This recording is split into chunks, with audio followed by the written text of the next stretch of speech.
என் நெஞ்சில் குடியிருக்கும்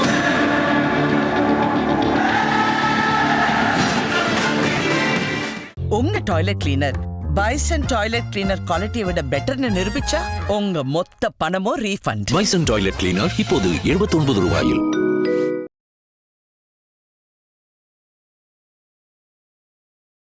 அமித்ஷாவை பகிச்சுக்கிறதுக்கு எடப்பாடிக்கு விருப்பம் இல்லைங்க.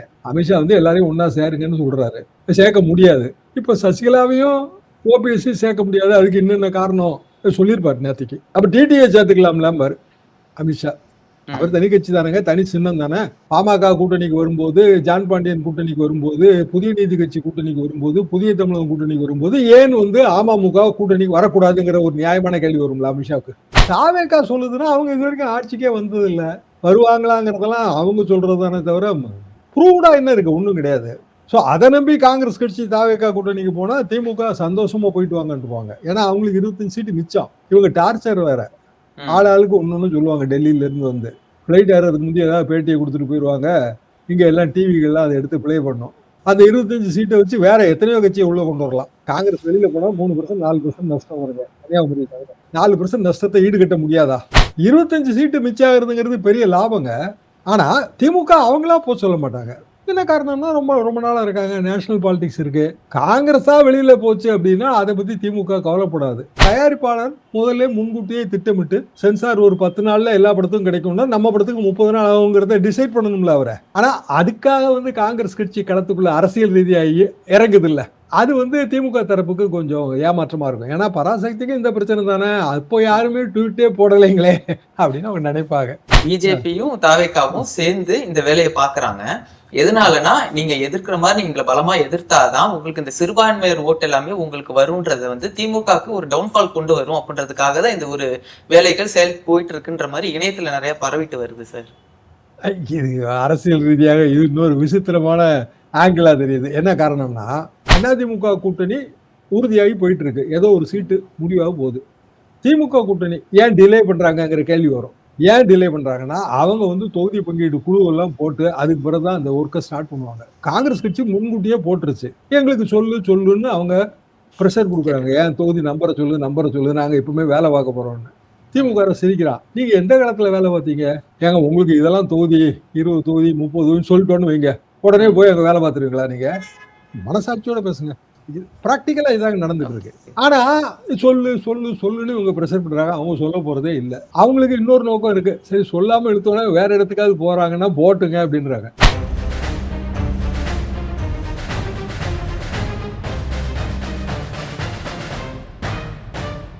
ரெட்ரோலக்ஸ் நேயர்களுக்கு வணக்கம். இன்றைய பொலிட்டிக்கல் பல்ஸ் நிகழ்ச்சியில் நம்முடன் இணைந்திருப்பவர் மூத்த பத்திரிகையாளர் திரு தராசு ஷாமா அவர்கள். வணக்கம் சார். ஜோ வணக்கம். நல்லா இருக்கீங்களா சார்? நல்லா இருக்கேன் சார். தற்போது இந்த அரசியல் களத்துல பாத்தீங்கன்னா திமுகவோட அரசியல் காட்டம் தான் ரொம்ப விறுவிறுப்பா போயிட்டு இருந்துச்சு. அந்த வகையில இப்ப பாத்தீங்கன்னா அதிமுக ஒரு புது வேகம் எடுத்திருக்குன்னு சொல்லலாம். ஏன்னா அமித்ஷா வந்துட்டு போனதுக்கு அப்புறம் பாமகவோட கூட்டணி நடந்திருக்கு. அப்படின்றப்போ அது இல்லாம இந்த 4 லட்சம் கோடிக்கான ஊழல் பட்டியலை போய் ஆளுநர் பார்த்து கொடுத்திருக்காரு. ஸோ இதை நம்ம எப்படி பார்க்கலாம் சார்? முதல்ல அதிமுக வேகம் காட்டி வருகிறது, அதுல எனக்கு மாற்று கருத்து இல்லை. அது போக அசர்ட் பண்ணியிருக்காங்க. அதாவது என்டிஏ கூட்டணி அமித்ஷா வைக்கிறதா சட்டம், அவரா பார்த்து கொடுக்கறதா சீட்டுன்னு பேசப்பட்டது. ஆனா நேற்றைக்கு பாமகவுக்கு இடஒதுக்கீடு செய்து பாமகவோடு நேரடி ஒப்பந்தம் போட்டதன் மூலமாக அதிமுக தான் கூட்டணிக்கு தலைமை, எல்லா கட்சிகளுக்கும் அவங்க தான் சீட்டு பிரிச்சு கொடுப்பாங்க, அதை அவர் உணர்த்தி விட்டார். வழக்கம் அதுதான். இங்க திமுகவோ அதிமுகவோ மேஜர் பார்ட்டி, அவங்களோட தான் மற்றவங்க ஒப்பந்தம் போட்டுக்கிடணும். பிஜேபியோட ஒப்பந்தம், பிஜேபி ஒரு சீட்டு பிரிச்சு கொடுக்குது அப்படின்னா அது சரிப்பட்டு வராது. உண்மையிலேயே எடப்பாடி அதை தெளிவும் படுத்திட்டாரு. ஓபிஎஸ்க்கும் சசிகலாமாவுக்கும் இடம் இல்லைன்னு அழுத்தி சொல்லிட்டாரு. டிடிவிக்கு இருக்கா இல்லையான்னு கொஞ்சம் அதை சஸ்பென்ஸ்ல வச்சிருக்கிறாரு. ஆனா எனக்கு அவருக்கும் இந்த கூட்டணியில இடம் இல்லைன்னு தான் நான் புரிஞ்சுக்கிறேன். நம்ம போக போக பொறுத்து இருந்து பார்க்கணும். இல்ல அதிமுகவோட தலைமையில தான் இந்த கூட்டணியே இருக்கு அப்படின்னு இருக்காரு. அதுல அந்த கூட்டணியிலக்குள்ளயுமே நம்மளுக்கு ஓபிஎஸ் அவர்களுக்கும் சசிகலா அவர்களுக்கும் இடம் இல்லைன்றாரு. அதிமுகல கிடையாது, என்டிஏ கூட்டணியில இடம் இல்லை அப்படின்ட்டாரு. ஆனா டிடிவியை பத்தி இந்த ஒரு பேச்சும் அவர் இன்னும் எடுக்காதது, திருப்பி அவர் உள்ள வரதுக்கான வாய்ப்புகள் இருக்குமா சார்? எனக்கு தெரிஞ்சு அது இல்லைங்க. டிடிவிக்கு ஒரு சஸ்பென்ஸ்ல விட்டா அவர் கொஞ்சம் கன்ஃபியூஸ் ஆவாரு அப்படின்னு இவர் நினைக்கிறாரு. என்ன காரணம்னா ஓபிஎஸ் பேர்ல என்னென்ன குற்றச்சாட்டு இருக்கோ அதை விட அதிகமான குற்றச்சாட்டு டிடிவி பேர்ல வச்சவர் தான் எடப்பாடி. Okay. சரி, டிடிவி ஆர்கேனர் 1.0 எலெக்ஷன்ல நிற்கும் போது தொப்பி சின்னத்துக்கு ஆதரவா பெரிய அளவுக்கு பிரச்சாரம் பண்ணது எடப்பாடி பழனிசாமி. அடுத்த சில மாதங்களுக்குள்ள அவங்களுக்குள்ள மனஸ்தாபம் வந்துச்சு. ஏன் இது வரைக்கும் நம்ம காரணமே தெரியாது. விஜயபாஸ்கர் வீட்டுல ரெய்ட் நடத்துனாங்க. எல்லாம் டிவியில லைவ் போயிட்டு இருக்கும்போது வீட்டுக்குள்ள இருந்து கட்டுக்கட்டா ஆவணத்தை தூக்கி வெளியில போட்டாங்க. ஆவணங்கள் கைப்பற்றப்பட்டனவா, என்ன ஆவணம், அந்த ரெய்டு அதுக்கு பிறகு என்ன ஆச்சு, வருஷம் ஆறாச்சு, ஆகல. கூட்டணியை பிஜேபி கூட்டணி அமைஞ்ச உடனே எல்லாமே அப்படியே வந்து அமைக்கி போச்சு. ஆனா டிடிவி பேர்ல குற்றச்சாட்டு வைத்தார்கள். டிடிவி வந்து வெளியில போனாரு. இந்த இப்ப கூட அவருக்கு கேஸ் வருது, ரெட்டை இலைக்கு லஞ்சம் கொடுக்க முயற்சித்த வழக்கு. அவரே குக்கர் சின்ன வாங்கியாச்சு. அப்ப ரெட்டை இலைக்கு லஞ்சம் கொடுக்க முயற்சித்த வழக்கு இன்னமும் நடந்துகிட்டு இருக்கு. இப்படியான சூழ்நிலையில் எப்படி 2 பேரும் சேருவாங்க? சரி, சேர்றதா வச்சுக்கிடுவோம். டிடிவி கிட்ட ஒரு 5 10 எம்எல்ஏ கேண்டிடேட் இருப்பாங்க. ஏன்னா செலவு பண்ணும்ல. இன்னைக்கெல்லாம் கோடிக்கணக்கான ரூபா வேணுங்க ஒரு கான்ஸ்டியூன்சில போட்டி போட. இப்ப செலவு பண்ணும்போது கூட்டணி கட்சி அதிமுக அது வேலை பார்க்குமா? அதிமுகல இருந்து ஒரு வேட்பாளர், அங்க கேட்பாளர் இருப்பார்ல, அவரு டிடிவிக்கு ஆதரவு வேலை பார்த்துருவாரா? ஒரு 6 வருஷம் மிகப்பெரிய கடுமையான எதிர்வினைகளுக்கு பிறகு. இதுவே வந்துங்க இப்ப திமுக கூட்டணி அதுல ஒரு கட்சி இருக்கு, விலகி போகுது. நாளைக்கு 3 வருஷம் கழிச்சு அதே திமுக கூட்டணிக்கு வருதுன்னா அது வேற விஷயம். இது அதிமுகவுக்குள்ளே ஏற்பட்ட சகோதர யுத்தம். அதிமுக கைப்பற்றுவதுதான் எங்கள் நோக்கம்ட்டாரு டிடிவி. சசிகலாமா அதை புரிந்து கொள்ள முடிகிறது. அவங்க என் தலைமையில் அதிமுகன்றாங்க. அது எடப்பாடி எப்படி ஒத்துக்குவாரு? வாய்ப்பு இல்லை. அப்ப டிடிவி ஏன் வந்து அவர் அப்படி மென்மையா காக்கிற ஒரு போக்கை கடைபிடிக்கிறாருன்னா, என்னோட யூகம் என்னன்னா, அமித்ஷாவை பகிச்சுக்கிறதுக்கு எடப்பாடிக்கு விருப்பம் இல்லைங்க. அமித்ஷா வந்து எல்லாரையும் ஒன்னா சேருங்கன்னு சொல்றாரு. சேர்க்க முடியாது. இப்ப சசிகலாவையும் ஓபிஎஸ்சி சேர்க்க முடியாது. அதுக்கு என்னென்ன காரணம் சொல்லியிருப்பாரு நேற்றுக்கு. அப்ப டிடிவியை சேர்த்துக்கலாம்ல அமித்ஷா. அவர் தனி கட்சி தானங்க, தனி சின்னம் தானே. பாமக கூட்டணிக்கு வரும்போது, ஜான் பாண்டியன் கூட்டணிக்கு வரும்போது, புதிய நீதி கட்சி கூட்டணிக்கு வரும்போது, புதிய தமிழகம் கூட்டணிக்கு வரும்போது, ஏன் வந்து அமமுக கூட்டணிக்கு வரக்கூடாதுங்கிற ஒரு நியாயமான கேள்வி வரும்ல அமித்ஷாவுக்கு. இங்க இருக்கிற பழைய வரலாறு, சண்டை, காலங்காலமா கத்திய உருவி குத்தி இருக்கோங்கிறதுலாம் அவருக்கு தெரியாது. அதுக்கு எடப்பாடி உடனே பதில் சொல்லவும் முடியாது. அப்ப சரிங்க பாக்கலாங்க அப்படின்னு சொல்லிட்டு அவர் வெளியில வந்து இல்ல டிடிவியை பத்தி ஒன்னும் மழுப்பெல்லாம் சொல்றாரு. அதை நம்பி டிடிவி வெயிட் பண்ணாரு அப்படின்னா அவருக்கு அடுத்த கூட்டணி பஸ் மிஸ் ஆயிரும். டிடிவிக்கு அவர் கட்சியை அங்கீகாரம் பெறணுமா வேண்டாமா? குக்கர் சின்னம் நிரந்தரமா ஆகணுமா வேண்டாமா? அதுக்கு வந்து தேர்தல் கமிஷனோட நிபந்தனையை நீங்க பூர்த்தி செய்யணும்ல. அதுக்கு வாய்ப்பு கொடுக்குற கூட்டணியில் தானே சேர முடியும். அது எப்படி அதிமுக கூட்டணியா இருக்கும்? ஃபார் தட் மேட்டர் திமுக கூட்டணியாவும் இருக்காதுங்க. அப்போ தாவேகா கூட்டணிக்கு அது ஒண்ணுதான் அவருக்கான வாய்ப்பு. தனியா நின்னா ஒண்ணுமே செய்ய முடியாது, அது அவருக்கே தெரியும். தனியா நிக்க போறதுலன்னு சொல்லிட்டாரு அவரு. அவருமே அமித்ஷா பக்கம் கொஞ்சம் சாஃப்ட் கார்னர் இருக்கு. நேரடியா அமித்ஷாவை நோன்னு சொல்றதுக்கு 2 தரப்பும் விரும்பலங்க. அப்ப டிடிவி என்ன நினைக்கிறாரு? சரி, எடப்பாடியா பார்த்து ஏதோ ஒரு முடிவு எடுக்கட்டும். அமித்ஷா மனசு புண்படாது. ஜி நான் என்னங்க ஜி பண்றது, எடப்பாடி தாங்க இடம் கொடுக்கலன்னு இவர் சொல்லுவாரு. எடப்பாடி என்ன சொல்லுவாரு? ஜி நான் என்னங்க செய்யறது, அவர் தான் போய் விஜய்கிட்ட பேசினாருன்னு அவர் சொல்லுவாரு. ஆக மொத்தம் அமித்ஷாவுக்கும் எடப்பாடிக்கும் இடையில மனஸ்தாபம் இல்லை, அமித்ஷாவுக்கும் டிடிவிக்கு இடையில மனஸ்தாபம் இல்லை, அமித்ஷாவுக்கும் ஓபிஎஸ்க்கு இடையில மனஸ்தாபம் இல்லை. பாருங்க, அமித்ஷா சென்று பின்ன. அப்ப அணி எப்படி இருக்கு? திமுக கூட்டணி காங்கிரஸ் இருக்குமா இருக்காதா? இந்த இப்ப ஜனநாயக சென்சார் ப்ராப்ளம் மருந்து கட்டிட்டு ஆதரவு கொடுக்கறது யாரு அப்படின்னு பார்த்தா, முதல்ல வந்து மாணிக்க தாகூர், 2வது நம்ம நண்பர் பிரவீன் சக்கரவர்த்தி. திடீர்னு அவர் லைம் லைட்ல இருக்காரு. அவர் யாருன்னே ஒரு 4 மாசத்துக்கு கூட யாருக்கும் தெரியாதுங்க. 3வது ஜோதிமணி அக்கா. ஜோதிமணி என்ன சொல்றாங்க? தணிக்கை என்பதே மோசம். சரிதான். இன்னைக்கு பல்லாயிரக்கணக்கான பல லட்சக்கணக்கான வீடியோக்கள் இணையத்துல தணிக்கை இல்லாம தானே ஓடுது. எல்லாரும் பார்த்துட்டு தானே இருக்காங்க. அப்புறம் என்னத்துக்கு சினிமாவுக்கு தணிக்கை? இது ஒரு பெரிய சப்ஜெக்ட். சினிமாவுக்கு தணிக்கை தேவையா தேவையில்லையாங்கிறது பெரிய சப்ஜெக்ட். அதையும் சேர்த்து இதுக்குள்ள அவங்களோட பதிவுல கொண்டு வராங்க. தணிக்கையை ஆயுதமாக பயன்படுத்துகிறது பிஜேபி அரசு. டக்குன்னு இப்போ நம்ம சோடங்கர், அவரையும் இப்பதான் ஒரு 4-5 மாசமா தான் நமக்கு வெட்டு வெளிச்சமா தெரியும். அவரும் ஆமா தணிக்கையை பயன்படுத்தி விஜய் அமுக்க பாக்குது பாஜக. அப்ப பாஜக பக்கம் விஜய் போக விடாம தடுத்தாச்சு. இப்போ காங்கிரஸுக்கு ஒரு ஆப்ஷன் ஓபன் பண்ணிருக்காரு, தாவேகா அப்படிங்கிற ஆப்ஷன் ஓபன் பண்ணிருக்காங்க. அப்படின்னா காங்கிரஸ் கட்சி தனித்தே போட்டிட்டு இல்லைன்னா தனியா கூட்டணியில சேர்ந்து திமுக அதிமுக தயவு இல்லாம தமிழ்நாட்டில் அரசியல் பண்ணணும். அப்பதானே அது சாத்தியம். காங்கிரஸ் கட்சியில் இருக்கிற இந்த தலைவர்கள், ஜோதிமணி உட்பட தான் நான் சொல்றேன், சொந்தமா எந்த தொகுதியில அவங்க ஜெயிக்க முடியும்? கன்னியாகுமரி மாவட்டத்தில் இருக்கிற 1-2 பேரை தவிர காங்கிரஸ் கட்சியின் லோக்கல் தலைவர்களால் ஒரு இடத்துல கூட அதிமுக திமுக தயவு இல்லாம ஜெயிக்க முடியாது. வாய்ப்பு இல்லை. ஏன்னா பார்ட்டி அப்படிதான் இருக்கு. 89 எடுத்த முயற்சிங்க. தனியாக அணி காண்பது மூப்பனார் தலைமையில் 89 எடுத்த முயற்சி வருஷம் என்னாச்சு யோசிச்சு பாருங்க. 40 வருஷம் ஆகுது. 4 வருஷம் ஆனா 40 வருஷம். 40 வருஷமா நீ எந்த முயற்சியுமே நீங்க எடுக்கல. இப்ப திடீர்னு வந்து நாங்க வளர்ந்துட்டோம். தம்பி நானும் வளர்ந்துட்டேன்னு சொன்னா அது எப்படி போன்விட்டாவா குடிச்ச உடனே வளர்றதுக்கு? வாய்ப்பு இல்ல. திமுக நான் கூட்டணி சீக்கிரம் இருக்கலாம், இல்ல போகலாம், இல்ல தாவேக கூட்டணி போகலாம். அவங்க சொந்த ட்ரையல் தான் அது. இல்ல அது 2 அணியா இருக்கிற மாதிரி இருக்கு. காங்கிரஸுமே 2 அணியா செயல்படுற மாதிரி இருக்கு. ஏன்னா ஒரு அணி பாத்தீங்கன்னா தாவேகா சைடு போற மாதிரி தான் இருக்கு. ஏன்னா அவங்களும் ஆட்சியில பங்கு நம்ம இன்னும் இப்படியே இருக்கக்கூடாது. நம்மளும் ஒரு அதிகாரம் நோக்கி நம்ம வரணும்ன்றதுல ஒரு நிலைப்பாட்டுல இருக்காங்கல்ல. இது எப்படி பார்க்கலாம் சார்? ஏங்க ஆட்சிக்கு வந்தா தானங்க பங்கு கொடுக்க முடியும். ஆட்சியில பங்கு யாரு வேணாலும் சொல்லலாங்க. எல்லா கூட்டணியிலயும் ஆட்சி பங்கு தானே. ஆட்சியில இருக்கிற கட்சி இருந்த கட்சி சொல்லுமாங்கிறதானே கேள்வி. திமுக இருக்கிற கட்சி, அதிமுக இருந்த கட்சி. அவங்க சொல்லுவாங்களா? சொன்னா அது ஓகேங்க. அது ஒரு பெரிய சலுகை. தாவேக்கா சொல்லுதுன்னா அவங்க இது வரைக்கும் ஆட்சிக்கே வந்தது இல்ல. வருவாங்களாங்கிறதெல்லாம் அவங்க சொல்றதுதானே தவிர ப்ரூவ்டா என்ன இருக்கு? ஒண்ணும் கிடையாது. ஸோ அதை நம்பி காங்கிரஸ் கட்சி தாவேக்கா கூட்டணிக்கு போனா திமுக சந்தோஷமா போயிட்டு வாங்கன்றுவாங்க. ஏன்னா அவங்களுக்கு 25 சீட்டு மிச்சம். இவங்க டார்ச்சர் வேற. ஆள் ஆளுக்கு ஒன்னொன்னு சொல்லுவாங்க. டெல்லியில இருந்து வந்து ஃபிளைட் ஏறதுக்கு முந்தைய ஏதாவது பேட்டியை கொடுத்துட்டு போயிடுவாங்க. இங்க எல்லாம் டிவிகள்லாம் அதை எடுத்து பிளே பண்ணும்.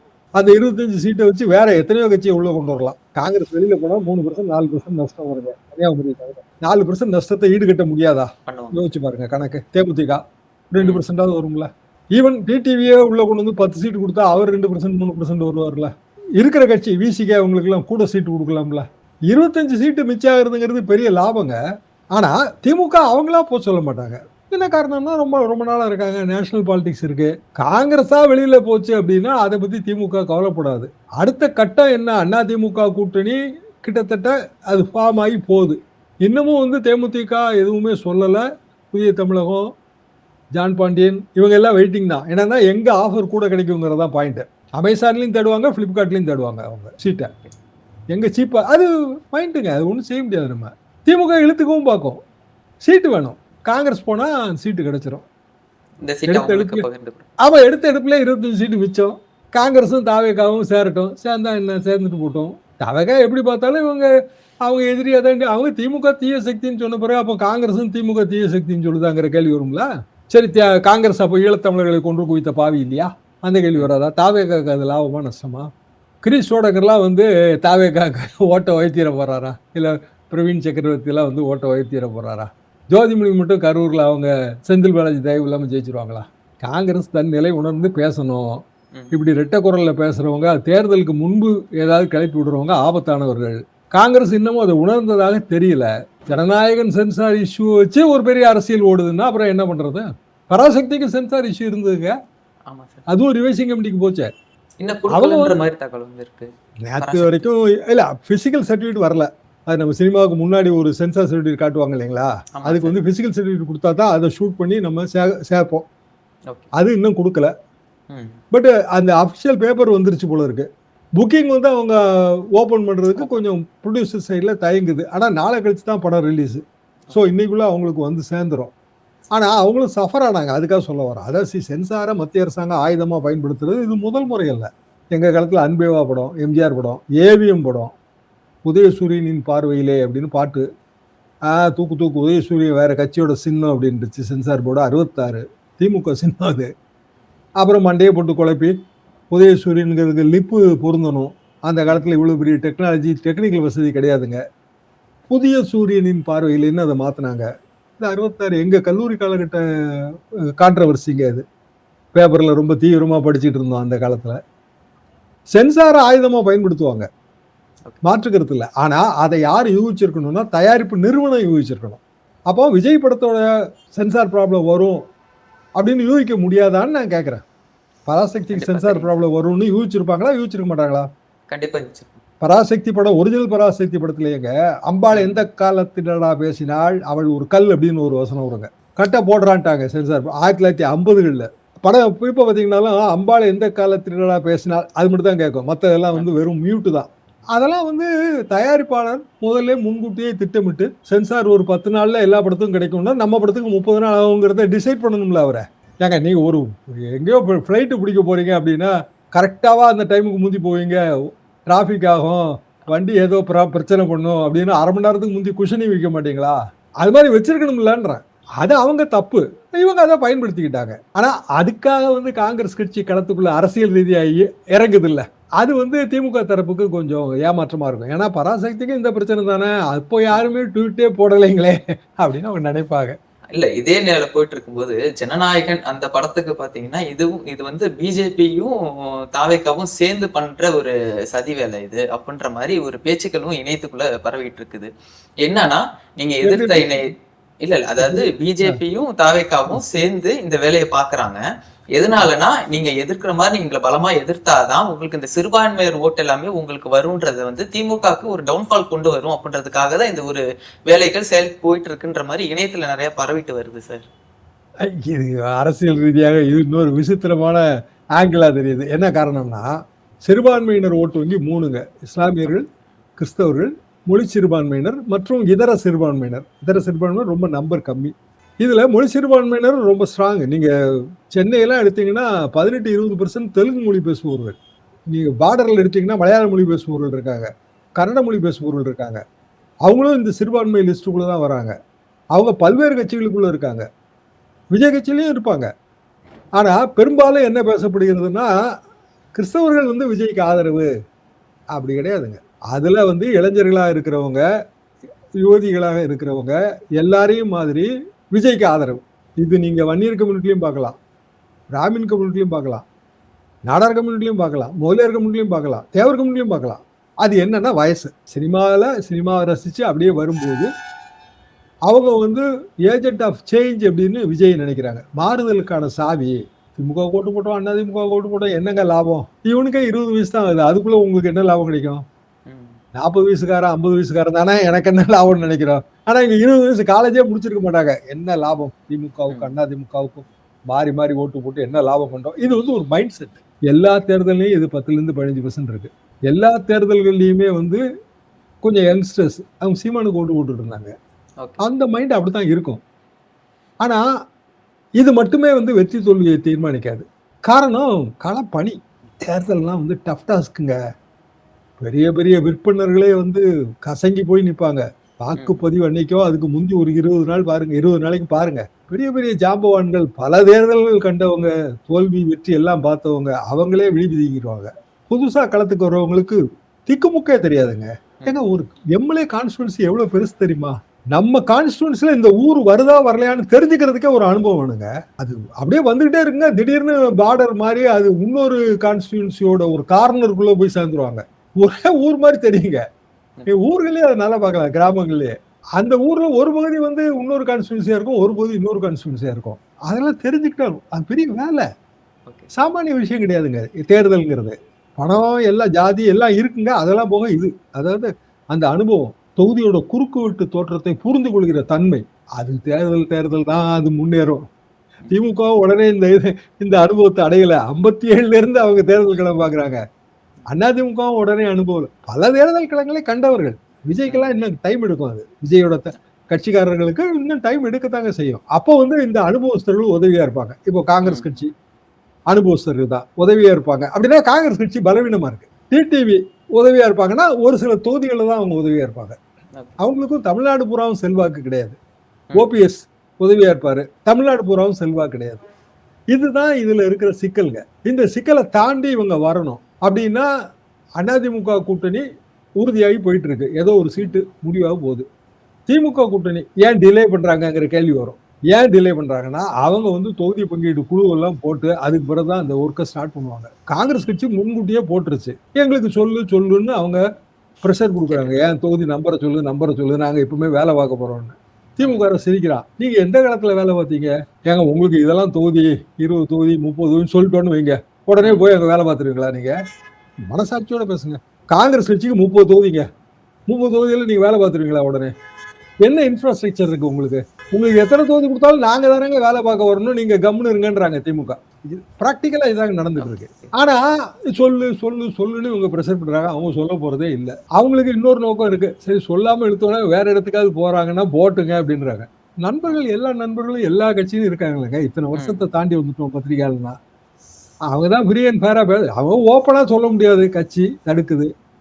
நம்மள மாதிரி ஆளுகள்கிட்ட ஓப்பனா ஷேர் பண்ணிக்கிறாங்கல்ல.